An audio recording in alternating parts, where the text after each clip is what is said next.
starting with the top and working our way down, vision is absolutely critical, and we need to make sure that we always have a flat line horizon. If you look down at your fender, if you're looking down at the ground, the problem is you're basing your balance on your inner ear. The inner ear is a reactive system, which means it doesn't tell you you're off balance until you're off balance, and often that's too late. When your eyes are looking down, it all is a very flat terrain. It's very two-dimensional, and so it's much easier for you to lose track of what's going on. Keep the eyes on a flat horizon, down the trail, down the road. Plus, that's where things are really getting crazy. If you're already maximum braking, you're not making changes mid-stop. Make sure your upper body's nice and relaxed and that your elbows have a little bend in them. So as you're doing that braking, you want to make sure they come up just slightly and you're far enough back on the bike that you have no pressure on your hand grip. If you feel yourself pushing on those handles or the handlebars, what's happening is you're causing the bike to not be able to self-correct. As soon as you put pressure on the bars, the self-correcting tendencies of rake and trail are completely erased, and you're much more likely to wash out where the rider next to you is in the same conditions and is able to stop successfully. You can go 1 to 3 fingers on the brake. I'm going to recommend 2. The reason is we need to have at least a couple of fingers. They're still hooked around the handlebar. So if for some reason we get a sudden deflection, we hit a rock, we catch a rut, and the handlebar suddenly moves, we're still attached to the motorcycle. If we're using 4 fingers, that means we don't have that control and the handlebars can be yanked out of our hands. On the left side, we're going to be set up so that we have enough strength with the 2 fingers to do our clutch work, and that way we also have those 2 fingers on the backside hooked in. This is why I'm personally a 2-finger breaker most of the time. Not always, but most of the time. With the lower body, it's about making sure that we neutralize the thrust of braking. This means that as I start to brake hard, and I'm the one that's applying the brake, you're the one that's applying the brake, which means that you know how much braking is about to occur. Don't apply the brakes and feel yourself thrown forward. You know that that's going to happen. So as those brakes start to engage, you want to drop yourself behind the handlebars. And this is really what we're trying to do, is get down behind the handlebars. If I'm really, really crazy, fast and aggressive, I might be all the way down and flat. Most of the time we're going to be a little bit above the bars, but behind them. Generally, our limitation for how far we move back has to do with the mobility of our right foot on the rear brake. If I get too far back, I just can't operate the rear brake. So we end up staying just a little bit farther forward so we can operate, but I want to get behind those handlebars so there's no pressure on the bars, so there's no pressure on me. If your quads are burning, that means you're too far back on the bike. All of this should feel very natural, very neutral.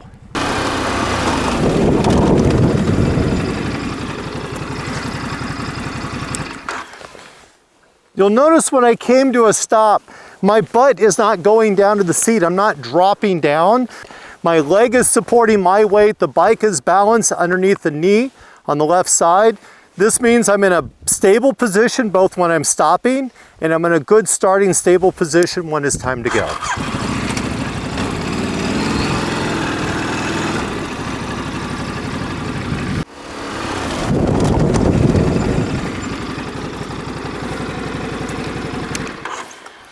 Once that bike comes near the end of the stop, you'll feel that sudden change in forward motion. So I'm staying behind those handlebars.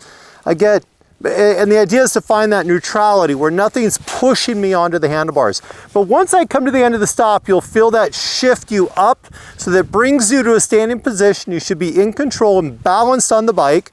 And then you drop your leg down next to the motorcycle. And the idea is that the bike is now self-balanced. I'm in a good position to start from. But also, this uses less energy. And everything I talk about, I'm a traveler, I'm not a competitor, I'm not a racer. I'm all about conservation of personal energy, because that's when we make bad decisions, is when our mind is fatigued. So again, let the bike pull you up forward, you're back to a starting position. Now from here, it's real easy just to go straight to the peg, and then we're ready to go.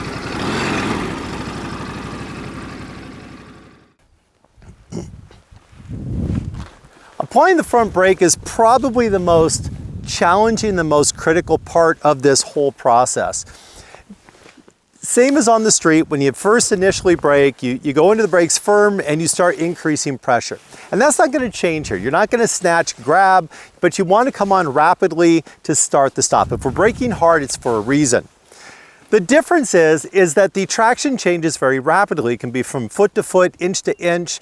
Here, it can look the same. You can be on a trail, but you catch a rock or a rut or a patch of dust, and it's going to change very rapidly. What that means is that once I apply that pressure and I start squeezing on that brake lever, I'm going to apply that pressure knowing that I might need to decrease pressure, but not release the brakes. If you release the brake, you end up with the front end rebounding because the springs are compressed. The springs are going to decompress the front end. You're going to end up with less traction available when you reapply the brakes than when you initially started braking. And that's true on the pavement as well. What we want to do is when we apply that brake and we start to feel that traction loss where it starts to slip, where we slide, or on an off-road ABS model, maybe your front ABS starts to engage on a downhill roll on a gentle brake. What we have to do is be able to decrease pressure on that front brake without releasing the brake.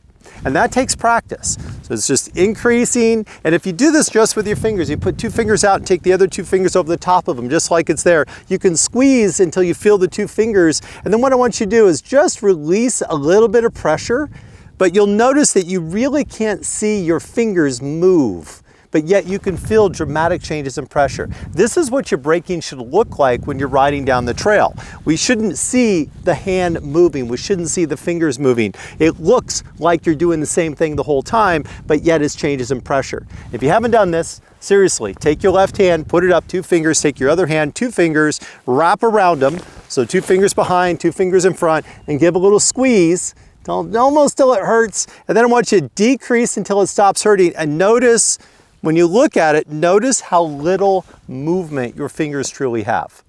It's a great way to practice that skill set even when you're off the motorcycle. If you haven't already watched my video on proper bike set, make sure that you check out the link, set your bike up. It's not just about making the bike better for riding off-road, it's also for braking off-road. In short, this front lever needs to be angled down slightly. It won't be completely flat like a road bike. It won't be pointed straight down like maybe a very aggressive setup for an off-road bike. It's somewhere in the middle. This allows me to get farther back on the bike and still have control, but be able to move forward on the bike and not over-rotate on that control. In general, you'll see the top of the brake reservoir is going to be level if it's factory position. You're usually tilted slightly forward of that factory position. The Desert X is a bike that was engineered specifically for optimizing off-road use. These levers already sit in a down position even from the factory. I did not need to adjust it on this bike, but most motorcycles need to have that brake lever dropped just slightly. I recommend switching out to a shorter 2 or 3 finger lever. That'll protect it if you do fall down and this outer protection gets crushed in. It's less likely to bind up and catch. I prefer the 2 finger just because it allows me to get that squeeze full back. These 2 fingers are never going to get bound up. They've always got the ability to hold on to the throttle back here. Also, these are the Wild at Heart levers out of South Africa. They've become a personal favorite of mine. But whatever brand you get, going to something shorter will give you an advantage in your off-road braking technique. The last element is just using our foot brake. Don't worry about downshifting. If you can, that's great. If you can't, do it when you come to a stop. If it's truly an emergency, then downshifting, it can wait till later. As far as the right foot goes, it's not just necessarily a stomp. If you slide the tire all the way in, you're really not getting as much braking as if you have rolling friction. You should be fighting to try to allow that rear tire to roll if possible. In some conditions it's not, others you can keep it rolling the whole time. But we're always fighting to keep the rear wheel rolling. So we apply pressure. If you start to feel a skid, you want to just release enough pressure to allow the roll to come back in. Often it's a roll, skid, roll, skid, roll, skid, roll, skid, roll, skid. That's perfectly fine. If you're using ABS, if you have an ABS system and either front or rear has engaged, just hold the ABS until the bike comes to the stop. If you brake with the rear wheel only, it will take you a long time to stop. The rear brake is best used for creating stability in the motorcycle when you're braking, so the back end doesn't overwhelm the front and it doesn't get in front of the front, or it's used for doing quick directional changes that take less distance than if we're actually just steering the motorcycle. To maximize my technique standing and braking off-road, I need to make sure that the rear brake lever is set up properly. In this case, I want the top of the brake lever approximately the same height as the foot peg. This allows me to get farther back and still be able to operate that lever with my toes. This is especially important if I'm wearing proper footwear, motocross enduro footwear, or even some heavy-duty adventure boots will often become limiting in the amount of flex you have in the toes. Many of the modern adventure bikes like the Desert X have a quick adjustment. In this case, it's spring-loaded. I can pull, rotate, and push back in, and it raises that lever slightly higher. This means it can be a little more optimized when I'm sitting off-road or on the street, and when I'm standing and I really want to be in a good position for braking optimally. Every demonstration done in this video has been done standing because standing is the most effective way to brake when riding off-road. A sitting position will not afford you the best ability to stop. The reasons are you're not able to affect or influence the traction at all when you're sitting. You're just stuck in one position and the suspension and the tires have to carry your full load. If I'm standing, then I can shift farther back on the motorcycle, getting my rear end over that back axle. And that's going to offer me a few very important advantages. If I'm in a very high traction situation where there's a chance of having the back wheel come off the ground or to unload, that helps keep that bike from pitching and from the angle of the back end coming up. The other great influence you have is that you're loading the back wheel. As we brake hard and the front end compresses, we transfer load to the front tire and decrease load on the back. By shifting over that back axle, by rider, I'm influencing a greater traction availability to the back wheel. And I'm decreasing the likelihood that we're going to overwhelm or push the front wheel. And so that's certainly a very, very good reason just to get on the back of the bike. The other advantage that we have is we can deal with not just vertical changes, so as that bike bounces in a regular stop, but also lateral when the bike shifts or moves sideways, or if you're on a slight off camber where the bike starts to slide and the back end starts to come around. By standing allows me to stay behind those handlebars, steering direct in the correct direction while that bike moves left and right. So standing is going to be the best way to stop in the least amount of distance when you're riding off-road. Hey, before I let you go, let's go through this one more time just to make sure we have those details down. Top to bottom, make sure that your eyes are on a horizon. That's how you stay level and balanced. You want to make sure that you're relaxed. Your whole body should feel relaxed. It's not a tense thing. It is not drama. You want your elbows out from your rib cage. You want your wrists flat and you're using 2 and 2. So disengage that clutch. You don't need the motor anymore. On the right side, just before you apply the rear brake and front brake, start to shift your body back so that when the braking occurs, it's not going to be throwing you up into the handlebars and over the front of the motorcycle.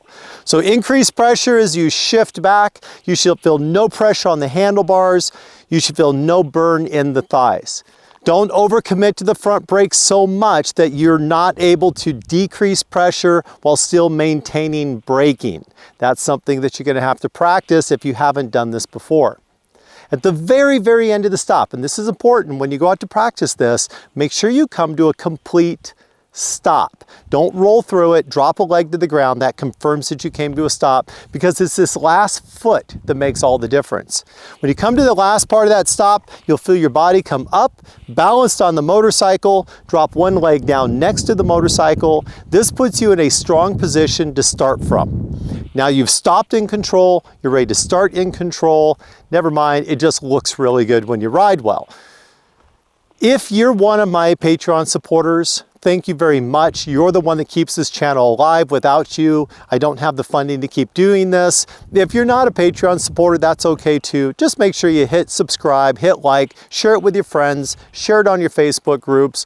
I do these videos to help riders like you. The more people I help, the more inspired I am to make new videos. And I really appreciate you watching these and leaving comments below. That's what drives me to make new content.